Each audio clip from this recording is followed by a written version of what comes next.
भारतीय संबंध में सद्गुणों को देखें तो बुद्ध के जो अष्टांगिक मार्ग है वो सद्गुणों को डिफाइन करते हैं। नोबल एट फोल्ड पाथ, जिसमें कहा गया है कि सम्यक मतलब सही, सम्यक लगा हुआ है इसलिए मैंने इकट्ठा सम्यक लिख दिया। राइट व्यू होना चाहिए, दृष्टिकोण अच्छा होना चाहिए, संकल्प अच्छा होना चाहिए, वाणी सम्यक होनी चाहिए, अच्छी वाणी होनी चाहिए, कर्म अच्छे होना चाहिए, आजीविका लाइवलीहुड बेहतर होना चाहिए, ये नहीं कि कसाई खाना खोलकर काट रहे हैं किसी को, प्रयास अच्छा होना चाहिए, स्मृति माइंडफुलनेस होनी चाहिए, और समाधि कंसंट्रेशन बेहतर होना चाहिए, निर्माण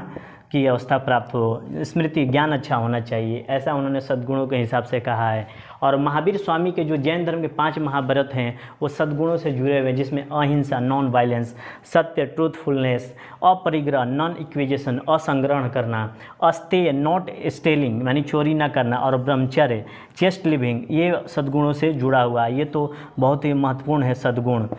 जैन मुनियों के लिए। ठीक है, आगे देखते हैं कि जो महान विचारक होते हैं वर्तमान में गांधी जी, उनका सद्गुणों के प्रति क्या नज़रिया रहता है।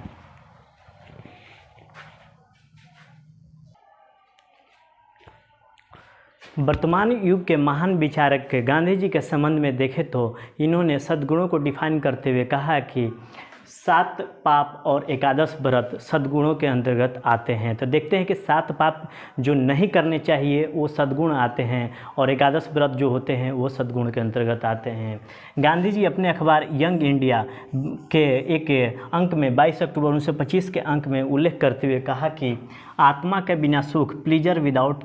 कॉन्साइंस, सिद्धांत के बिना राजनीति, पॉलिटिक्स विदाउट प्रिंसिपल, कर्म के बिना धन,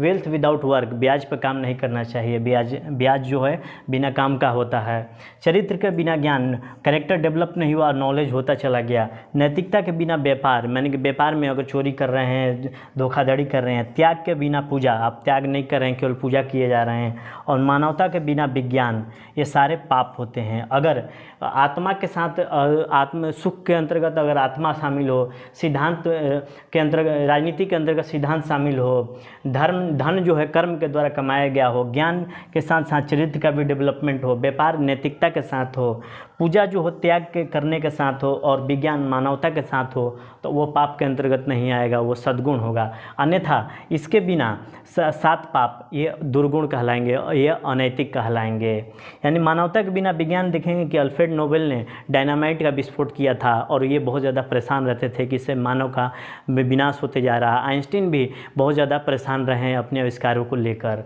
क्योंकि वो वहाँ पर मानवता के लिए बहुत कम, मानवता के लिए विनाश का काम किया गया है कुछ जगहों पर। तो ये रहे 7 पाप।